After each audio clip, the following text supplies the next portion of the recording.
sound impressive, and impressive just like the northern lights that you see there. Now, the reason why I say to sound impressive is really for two reasons. The first is these are words that are a bit more advanced, and I think many of them you might be familiar with, especially if you feel like you're more of a proficient speaker, and that's good because I tried to choose words that you will actually come across if you're listening to a podcast or reading the news.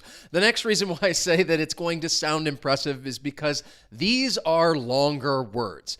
We're going to start with words that are 12 letters or more, and then we're going to work our way up. So that's why I say I'm going to teach you the meaning, talk about how it's used in context, as well as the pronunciation, because sometimes with these longer words, they can be a little intimidating. And I think this is when people may sometimes make a slight speaking mistake, and they may stress the wrong syllable.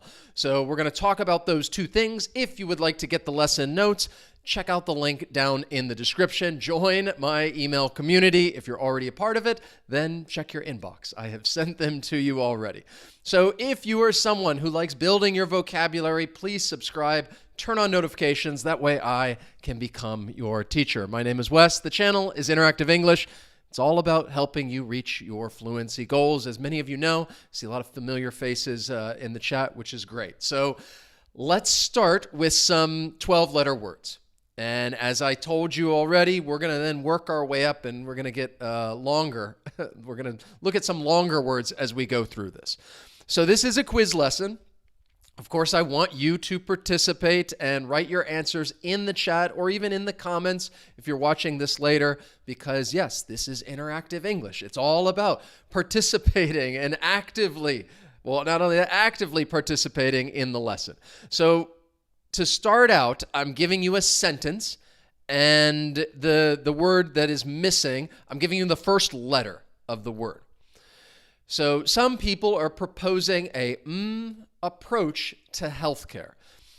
I'm also giving you the meaning down here. So the meaning of this word is having many aspects, sides, or parts.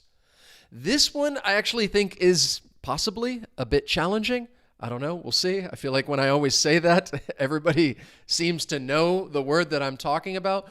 So write your answers in the chat. Let me know what you think. For all of these, I would say there is one word in particular that I want to teach you. Again, sometimes you could put in another word, but we're specifically talking about these longer words. So this is a word that has 12 letters. All right. What do you think? Some people are proposing a approach to healthcare. So if we're talking about things that have many aspects, many sides, many parts, then in this case, the word that I'm looking for, well done, Dawit, Talal, multifaceted. So some people are proposing a multifaceted approach to healthcare. And if something is multifaceted, this is what it means, having many aspects, sides, or parts. I'm giving you the phonetic spelling because sometimes, people may not be familiar with the IPA. So this way you can actually see the pronunciation, and the stress syllable is that third syllable, multifaceted. Multifaceted. I think even as I say it, you can hear that stress. If you want to practice your pronunciation, say the word with me right now, multifaceted. A multifaceted approach. And I really want to highlight those two words, a multifaceted approach, because that is a common collocation with this word. You might talk about, trying to have a multifaceted approach, or talk about a multifaceted issue, or a multifaceted career, or a multifaceted person, man, woman, personality. Those are other words that you could use with multifaceted. And I feel like I'm saying multifaceted quite a lot. So let's just move on to the next one. This is a word that I think you, even if you don't know the answer or get the answer, I think you know the word. They suffered pain after the accident. So this is really a word that's going to add emphasis and describe the amount of pain. So we're referring to something that is, impossible or very difficult to imagine, believe, or conceive because it is so extraordinary or unusual. And you can actually use this adjective to describe many nouns other than pain, but in general, just saying something is very difficult to believe, imagine, or conceive. Now, if you look in the meaning of this word, there is a hint there. So, of course, if you wanted to, in this context, unbearable pain, yes, that works, but that is not the word that we're looking for because it doesn't have 12 letters. So remember, we're talking about a word that has 12 letters. Unbearable works, it would fit in this context, but that's not the word that this meaning is referring to. So I said to keep in mind I said there's a hint in there. So it's difficult to imagine. That is the hint because the word that we're talking about, the adjective, is unimaginable. And you might hear it used with unimaginable pain, or in another negative connotation, unimaginable suffering, or just some situation like the result, the outcome was unimaginable. We were not expecting it. And whenever you use this word, you are really adding emphasis. So again, I imagine now that I told you the word, I feel like you've heard this. You may even use it already. So in this sentence, they suffered unimaginable pain after the accident. To go back, what many of you were saying, if you said unbearable, that does fit within the sentence. But unimaginable has 12 letters. At least I hope it does. Maybe I miscounted some of these, and if I do, I apologize. Just keep in mind the stress is, again, on that third syllable, unimaginable. And you really do hear that stress syllable, unimaginable. Unimaginable. Just say it with me, unimaginable. All right, good. Because like I said, this is when, small speaking mistakes are made. I feel like the longer the word, the more likely somebody will just make a slight mistake. People may still make mistakes with shorter words. That does happen. But in general, when you have these really long words in any language, I think a person may be more likely to mispronounce the word. So one thing I wanted to say about this, if you're describing intense suffering, that example sentence, other situations in which you may come across this word or use it when talking about the scale or magnitude. The level of devastation after the earthquake was unimaginable. There's our word. Or to describe something advanced. This technology would have been unimaginable 5 years ago. So just to give you a little more context with this word. How about this one? Maybe, I was going to say, well, I think many of these words you're familiar with. I don't know if you'll be able to get the answer just based on the limited information I'm giving you, but we'll see. The museum's new exhibit provides an, first letter begins with I, journey through the history of ancient civilizations. The museum's new exhibit provides an journey through the history of ancient civilizations. So the meaning of this word is providing insight, clarity, or understanding.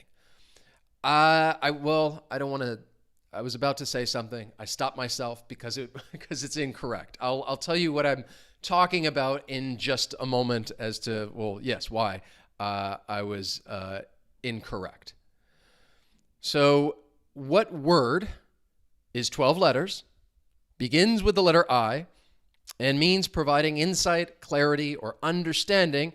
And I think it works well in this sentence as far as learning something and even at a museum. And you're talking about this journey, and we're going to be descriptive when describing it.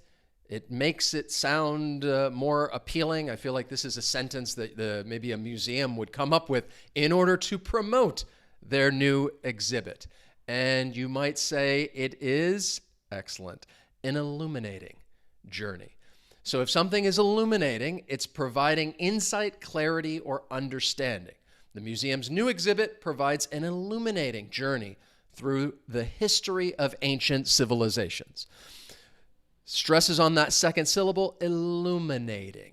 Illuminating. Now, one thing I will point out, even though when I give you the phonetic spelling, overwhelmingly, that T at the end, you're going to see that T. However, you're going to hear me pronounce it as a flap T with the American accent because it comes between two vowel sounds, illuminating. And you're going to hear that soft D, illuminating. This illuminating journey. I hope that this is an illuminating journey in discovering new English vocabulary and learning more words so that you can be more precise and descriptive when you're having a conversation.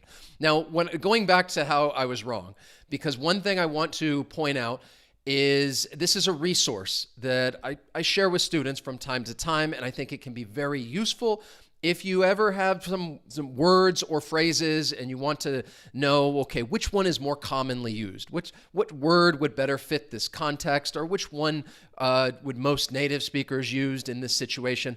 A great resource is using Ngram Viewer. And you can just put in the words and it gives you a graph and compares them, and you can see which one is more commonly used. Now, I will say, this is taken from written English, and of course, spoken English is a little bit different, but still, I think this does give you a good reference as to which word or phrase may be more commonly used. So I put these words in here, and what I was going to say is, if I had to guess before, I would have thought that I would not have guessed that illuminating was, is the most commonly used word. But it is more often, you're going to come across it more often than multifaceted or unimaginable. I think I would have assumed unimaginable. I don't know why, but in this case, that's why I said I was wrong, because I was about to say, I don't feel it's as commonly used, but then I knew that, well, of course, that was incorrect.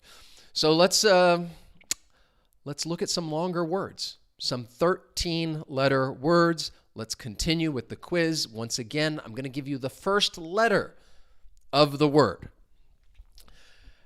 And this is a political example. There are some other political examples coming up. I think it's, you'll see where I'm going with this. Politicians are often and will do whatever it takes to get ahead. And the meaning of this word, exploiting immediate opportunities, especially regardless of planning or principle.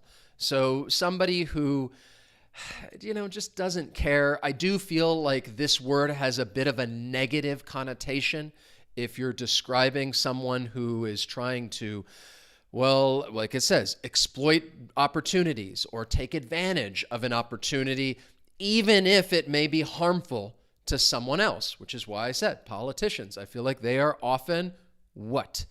And they will do whatever it takes to get ahead, even if it hurts maybe their constituents.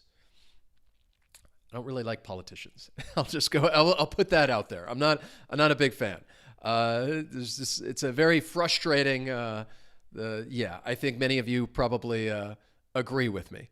So the word that I'm talking about, or that we're looking for, that is 13 letters, is one that I feel like is an adjective that's very useful.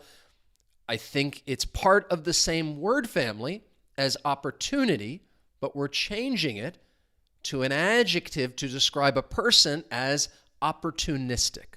So if you say that someone is opportunistic, then they're basically taking advantage of a situation or something that's available to them, even if it's not good or detrimental for someone else. So not always, but I do feel like this word, more often than not, it has a little bit of a negative connotation if you're describing your colleague as well. They're very opportunistic, and they're going to try to get this promotion, even if they're going to maybe say bad things about me or other colleagues, so that they get ahead, and somebody is opportunistic. So the stress is on that second to last syllable. One rule when it comes to some of these longer words, because that IC, that TIC, is a common ending. And when a word ends in that, the stress is generally on that second to last syllable. It's on the syllable before it. Opportunistic. Opportunistic. Just say it with me, opportunistic. All right, so just keep in mind, it does have a little bit more of a negative connotation, but I feel like this is a word, this is an adjective that I think is easy for you to remember, because I'm sure that you're familiar with the word opportunity, and then this is part of the same word family, more or less. Some common collocations with this word, because I don't think I mentioned already, collocations are words that are frequently used together. This is a great way to build your vocabulary. You might talk about an opportunistic politician or an opportunistic investment, an opportunistic deal. If we're talking more about disease or medicine, an opportunistic pathogen. And then just to throw in an adverb, because everybody loves a good adverb, if you want to describe someone as highly opportunistic, and then we're adding a bit of emphasis. Highly opportunistic. So let's continue with some more 13-letter words. And this is going to be a little bit of a I have quite a few words to share with you. It is to me that anyone would knowingly take such a risk. So the meaning of this word, impossible to imagine, believe, often referring to something so extreme or unlikely that it defies understanding. What word completes this sentence? So we've already talked about the word unimaginable. Of course, you know it's not, in this case, unimaginable. That's 12 letters. And the first letter of this word begins with the letter I. This is another word that I'm sure you know. I'm going to go ahead and say that. I'm confident that you have come across this word, and it is one that maybe you use from time to time. It is still, I still would say it's more advanced. But it's descriptive. If you want to capture this sentiment and you're like, wow, I'm just trying to, believe or understand this because it just doesn't make sense. It defies understanding. It is to me that anyone would knowingly take such a risk. Sometimes people will use this word and then they follow it to me. That's not always the case. But that is a time when you may end up using it or come across it when trying to say that something is just so extreme, defies understanding, and you could say that it is inconceivable. It is inconceivable to me that anyone would take such a risk. Well done, Julia, Lolly, perfect. So this means, again, it's impossible to imagine or believe, and you could say that something is inconceivable.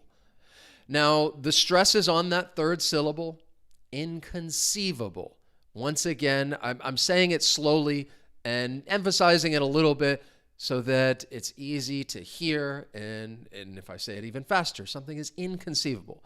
It's inconceivable to me that you may be watching this and not participating in the lesson and writing your answers in the chat. That is inconceivable. So let's continue. There are many more opportunities to try to write your answers down and try to come up with the right word. Even if you don't think you have the right answer, just take a guess. Nobody's keeping track of any of this. To understand the data properly, we need to the results in relation to previous studies.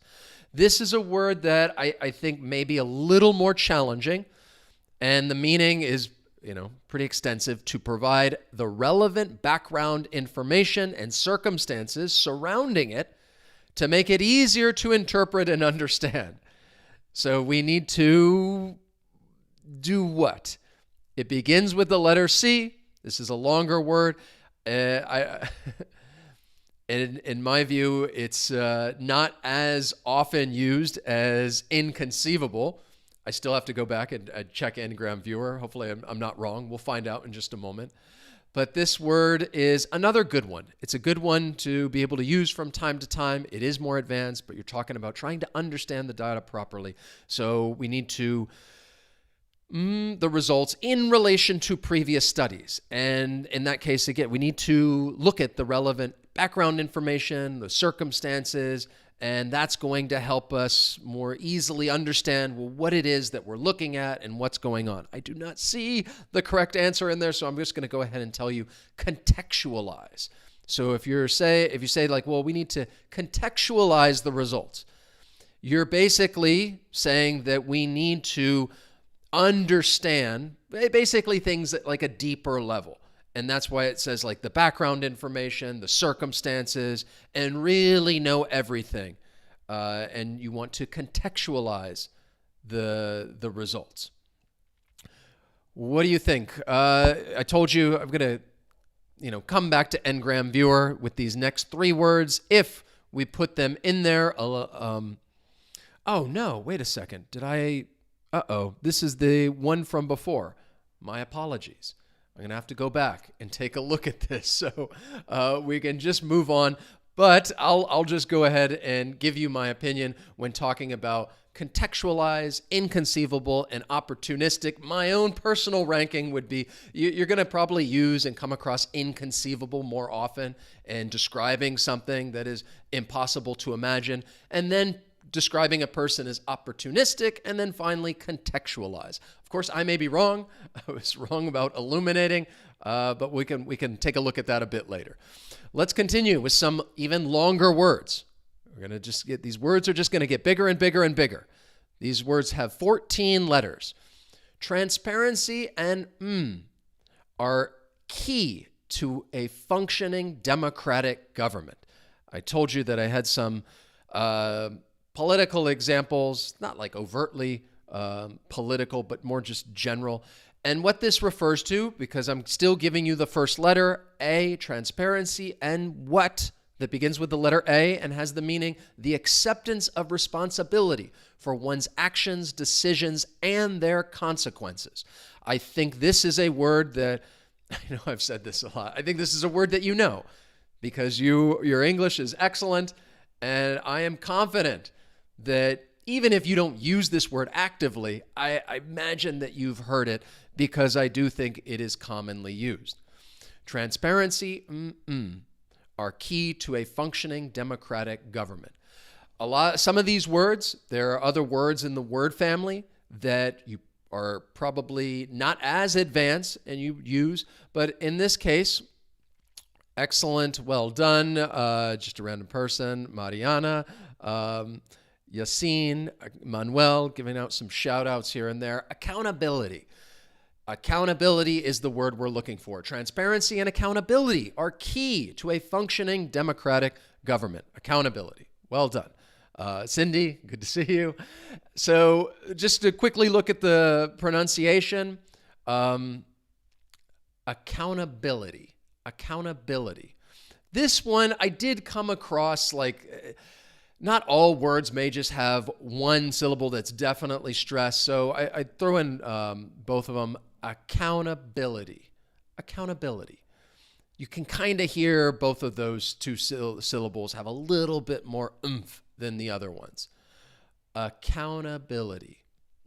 So this is a great word to know and use if you want to say like a sentence, we need accountability. Or there should be accountability for someone's actions, and you need to accept that responsibility. Great word to know, and it's a long word. Here are some common collocations. You might hear people talk about corporate accountability, which I think is common. Personal accountability, great phrase. Or if you want to say that there is a lack of accountability. And I think this is also commonly used. That's a great collocation. Because when saying people are not taking responsibility, well, there's a lack of accountability. If I want to give you a couple more collocations with some verbs, you may demand accountability or even avoid accountability. I think we can all relate to these. I'm sure at one point or another, all of us may have avoided accountability in some way, shape, or form. It does happen even to the best of us. What about this one? I agree with your concerns about the need for better environmental protection. I don't want to give you too many hints. I want to actually give you a moment to see if you can think of the word. It begins with the letter W, and the meaning is completely, sincerely, and enthusiastically, with total commitment and without any reservation or doubt. It is a long definition that I found for this word. To give you another collocation, I think you may hear people use it with agree. I agree. And you could even use that with as to a response to someone. They say something, and your response is, yes, I agree. What? And you're basically adding emphasis to the fact, not that you just agree, you completely agree. You sincerely agree. You enthusiastically agree. Or you what? All right, you got it. Cindy, Ava, Ibrahim, wholeheartedly agree with someone, or you agree wholeheartedly. It means completely, sincerely, enthusiastically, with total commitment. It is a nice adverb. It's a good one to know. It's not one that you're going to come across every day, of course, which is why I said some of these words are advanced. But at the same time, it's not a word that is completely obscure. So if you want to use it, like I just said, with talking about agreeing with someone and emphasize it, you can agree wholeheartedly. Stress is on that first syllable, wholeheartedly. Once again, you're going to hear that T. You're going to hear me pronounce it as a flap T, wholeheartedly. The next one. The book had a profound effect on his young mind, influencing his views on politics for years to come. I told you we're going to have there's some political sentences. But this is, I think, a word that it definitely makes sense in this context when talking about this person's young mind. It's influenced, and you could refer to this person as what? When you want to say that this individual is easily influenced or impressed, especially young ones who are susceptible to ideas or opinions of others. So that is a key when trying to think about the word that I'm giving you, that second part, especially young ones who are susceptible to ideas or opinions. So often you may use this to describe a younger person. You could use it to describe a child, but I also think it can be used when talking about a teenager or somebody who may be a university student, and they listen to basically anyone, could be their professor or a friend or someone else, and they just start to believe in what this other person says because they're impressed, and they're you can say, I think you guys got it, excellent. Somebody is impressionable. This is a word that I think is, I get commonly used, but I would still say it's a more advanced word if you want to describe someone as impressionable. Stress is on that second syllable, 4 syllables total. Impressionable.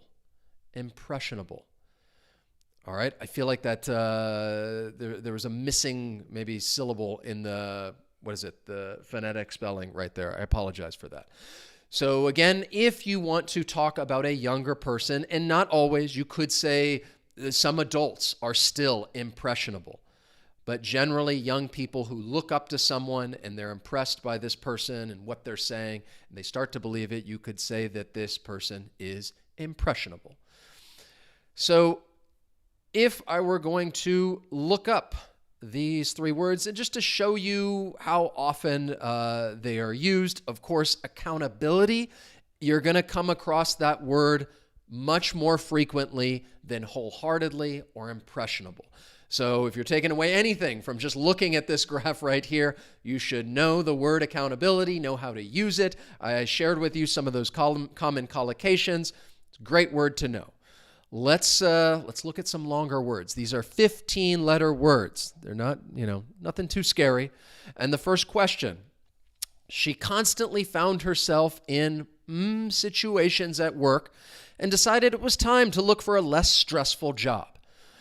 This is a word, even though it's a longer word, I think it's commonly used. And this one, I imagine, is one that you know and possibly use in your daily interactions when talking about a situation or another individual. The meaning is tending to deal with situations in an aggressive way.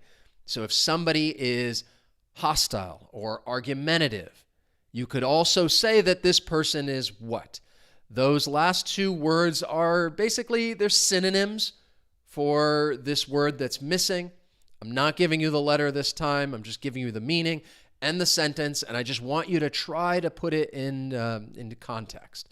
So if somebody is acting in an aggressive way, you wouldn't really say that overwhelming. Overwhelming is just how you feel, like kind of like too much is going on. Sometimes I feel like, yeah, this month has been overwhelming for me. That is not the word that we're looking for, because this specifically, remember, if something is overwhelming, you're not really referring to aggression. So the word that we're looking for has to do with somebody being argumentative. Think about a synonym for argumentative. What could you say? That someone is, if this is a work situation, that's not a good situation, because this does have a negative connotation. So let me just go ahead and give you the answer. The word that we're looking for is confrontational. So confrontational. She found herself constantly in confrontational situations at work, not a good situation, and decided it was time to look for a less stressful job. So confrontational, it has 15 words. Some of the words that you guys are putting in, I mean, they may work in the sentence, but just to keep in mind that these are longer words. That's why I said I'm looking for one word in particular that has 15 letters. The stress is on that third syllable, confrontational.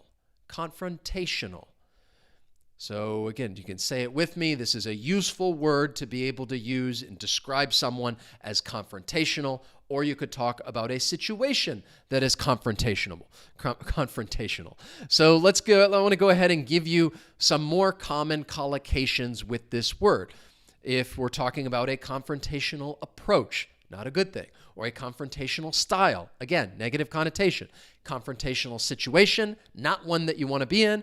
Or if you say somebody has a confrontational attitude, or even just a confrontational stance, their opinion about something. All of these phrases have more of a negative connotation. It's something I don't think any of us really want to be in confrontational situations. Some people like it, I guess, but I am not one of them. How about this? This one may be a little more difficult. There was a general feeling of among the voters who felt the election promises had been broken. Now, this is it's a word that has 15 letters in it, but also it is a word that you may hear people use when talking about politics, when talking about voters. People are supposed to vote, but they just feel like, it doesn't matter. These people are lying. They're not going to do what they say, or these promises have been broken. And you feel what? There are several words in this word family. This one, I don't want to keep giving it away as far as the word, but I told you, I think this one may be a little more challenging. So the word that we're talking about that you may hear in the context of politics, the way that voters feel, that disappointment, that's a good guess. It's not the word that we're looking for. I don't know. I'd have to count them. I'm not sure. Maybe it does have 15 letters, but the word that I'm talking about that I think is a little more, it's more advanced than disappointment, because that is a common word, disillusionment. Disillusionment is that feeling of disappointment, from the discovery that, something is just not as good, as what you think it is. And there's just that feeling of disappointment. Did I? Yeah, okay. I was going to make sure. I thought maybe I was wondering if the definitions matched up. So I told you that I think you might hear people say that voters feel disillusioned. So that would be another word in the word family. But it is one, if you follow politics and people are specifically talking about the voters, this is a word that you may come across. In this case, we're talking about disillusionment. Stress is on that I'm losing, can't speak. The third syllable, disillusionment. Disillusionment. Just say it with me. Disillusionment. All right, I trust that you are practicing your pronunciation, saying these words, and this is a good way to practice. And just repeat these words after me. As I mentioned, sometimes you have these longer words and people may not feel as comfortable or confident saying or using them in just casual conversation. The office renovation included a of the floor plan to create more collaborative workspaces. So the word that's missing is, the meaning is the process of making a new or different arrangement or pattern of a group of related things. So maybe that's a good definition for this word. But one thing I want you to think about is if you're going to, focus on any of these words is that arrangement. You have these related things, and there's this, there's going to be a different arrangement or a new arrangement. And then you could use this word that is longer. It has 15 letters. I think that's what we're on, 15 letters. And you could say that you're talking about a what? Rearrangement, that's a good guess. That's not the word that I'm looking for. This is a word that I think is a little more advanced, not as commonly used as like, oh, we're going to rearrange things. Of course, that's very commonly used when you're talking about let's move things around. But this is, okay, I feel like sometimes I have to stop myself from giving away more hints. So the word that we're looking for, I think a lot of you are kind of on the right track with the RE, that RE prefix. The word that we're looking for is reconfiguration. So reconfiguration refers to the process of making a new or different arrangement or pattern when we have a group of related things. So if we're talking about in this context, maybe, I don't know if it's the best example sentence, but this floor plan, you could use reconfiguration. If you're talking about moving around furniture, rearrange, it would also fit.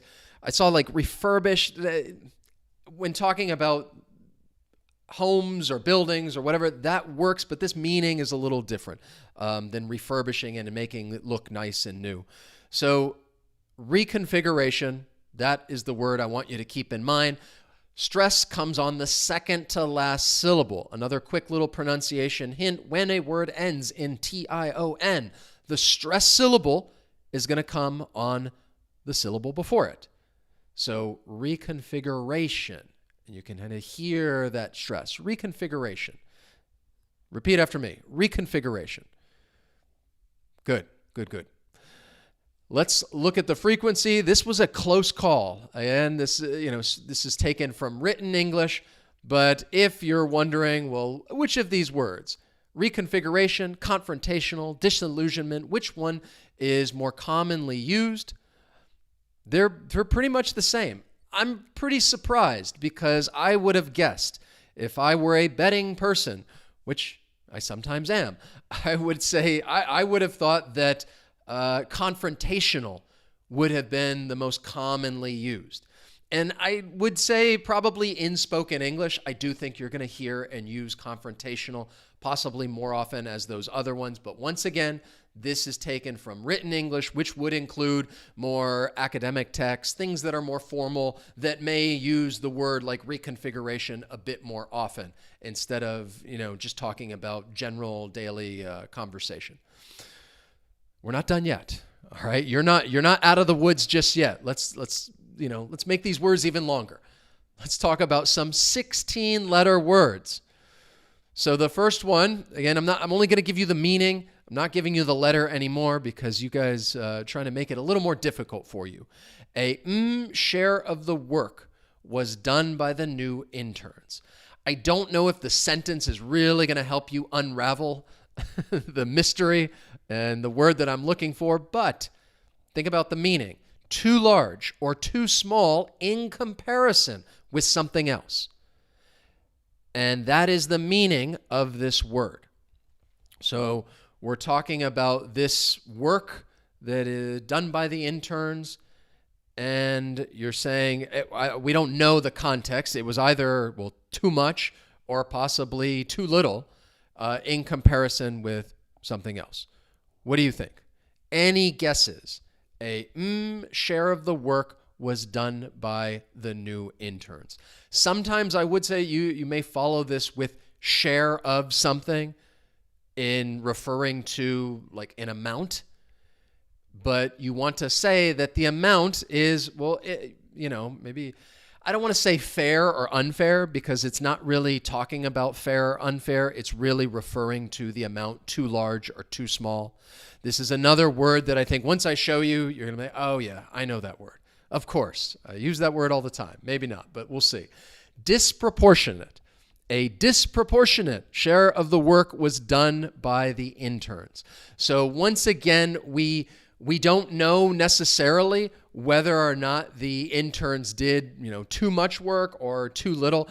In this context, I would probably assume that they did, more than they needed to, more than their fair share.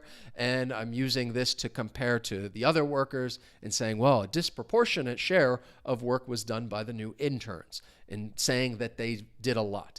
The stress is on that third syllable, disproportionate, disproportionate. I'm really emphasizing that third syllable. Say it with me, disproportionate. A disproportionate share of something. I mentioned that is a good collocation, but I want to share some other ones with you as well. If we're talking about a disproportionate number or a disproportionate response, that is another phrase that you may come across. Disproportionate share, I've already mentioned it. A lot of times you're then going to follow it with of, disproportionate share of something. Or if we want to use it with some more adverbs. Like I said, everybody loves a good adverb, saying that something is grossly disproportionate or vastly disproportionate or wholly disproportionate. In general, those last three phrases are really interchangeable if you want to use any of those adverbs and add emphasis to the fact that, well, the scale, like too large or too small, and saying it was, well, grossly disproportionate. Let's continue. It was an mistake for such a talented athlete. We're talking about, the meaning, something that is not typical of a particular person or thing. Now, there's another hint that you have in there, whether you notice it or not. It was an mistake for such a talented athlete. You see the article an, so you know that the word that's missing begins with a vowel sound. I don't know if that's really going to help you determine the word, but we'll see. This is another word that I feel like is very useful, and one that you could use or hear. So we're talking about something that is not typical of a particular person. This word really, that meaning accurately describes this word, not typical. So if we're referring to an athlete and saying, well, they're so talented, like they do not make these mistakes. It is unusual. That's a good guess, but again, it's not 16 letters. It has a similar meaning in this case. You're saying, well, it's an unusual mistake, or more. This word is more specific, though. So let me tell you the word, and then you can tell me if you know the word. You could hit that like button, do some emojis, let me know that it's like, oh yes, I know the word, I just wasn't able to think of it. Uncharacteristic. So if something is uncharacteristic, then it means that, well, it's just not something that this person does. It's not typical or peculiar of a person or thing. So it was an uncharacteristic mistake for such a talented athlete. So keep in mind the stress. Remember, there's that TIC. The stress comes on the syllable before. Uncharacteristic. Uncharacteristic. An uncharacteristic mistake. And that is a collocation that you could use. If somebody makes a mistake, whether it's at work or in some other situation, and you're like surprised, like, wow, that's an uncharacteristic mistake for that person. Sometimes you find typos or mistakes in these lessons. I to be honest, I guess I would not say it's an uncharacteristic mistake. I feel like these typos, they find their way in there, or I already caught that one mistake when I forgot to change out the frequency of those words. So even though I would like to believe they're uncharacteristic, I don't know. It happens. So How about this one?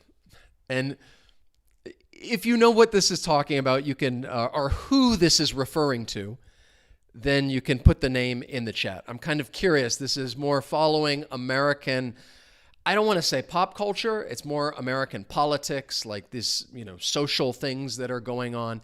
It seems that he committed suicide in his cell. Impossible to understand or make sense of. So we've already talked about a word that would also fit if somebody said, well, it seems inconceivable that he committed suicide in his cell. That would work. That's not the word. We're looking for another word that this time is 16 letters long. Deep vowel, yes, you got it.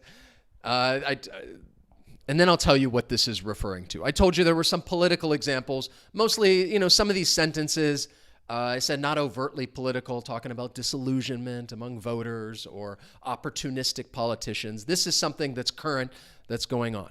So once again, unimaginable, that would also fit. That's not the word that we're looking for. We talked about it already. Doesn't have 16 letters. In this case, we're talking about, well done, Julia, incomprehensible. It seems incomprehensible that he committed suicide in his cell. Impossible to understand or make sense of. You could say something is incomprehensible. As I've already mentioned, in this context, inconceivable would work. Unimaginable, that would also work. That's fine.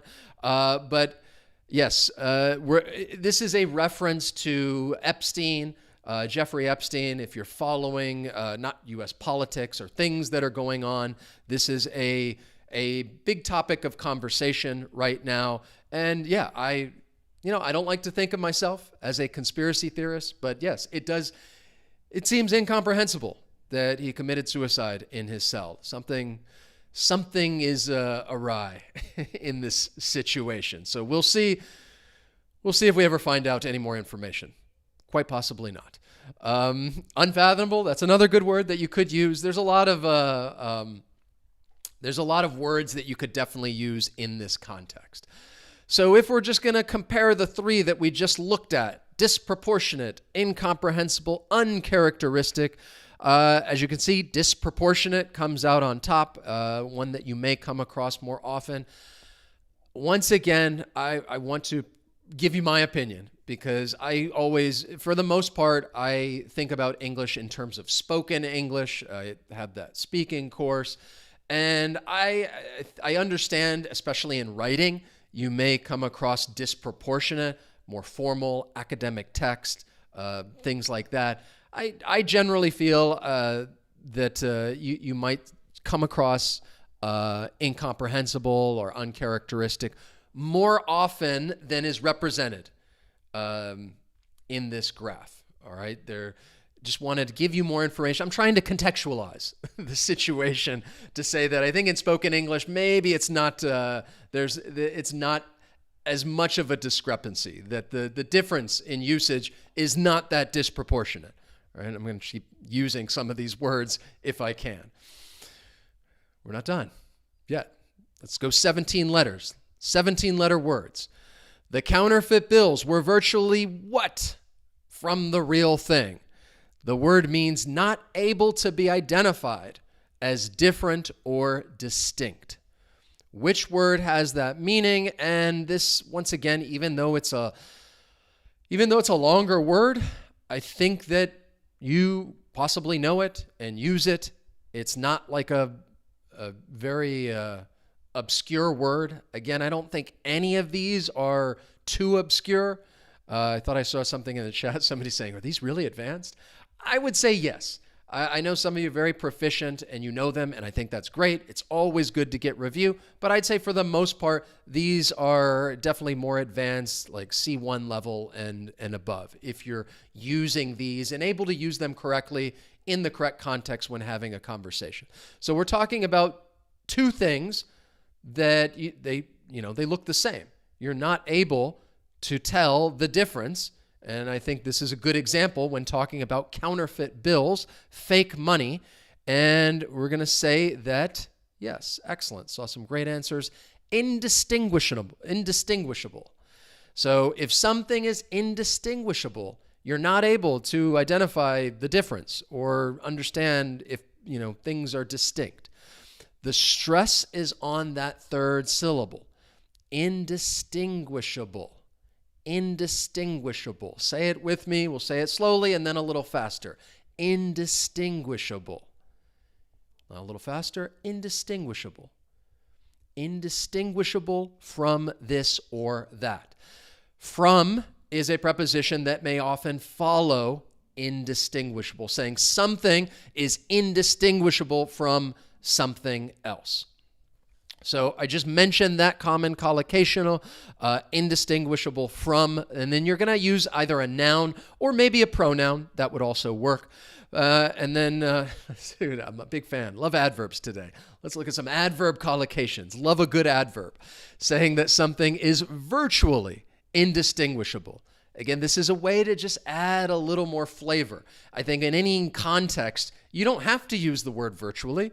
You could just say it's indistinguishable, but it adds a nice flavor in emphasizing it. Well, this is virtually indistinguishable.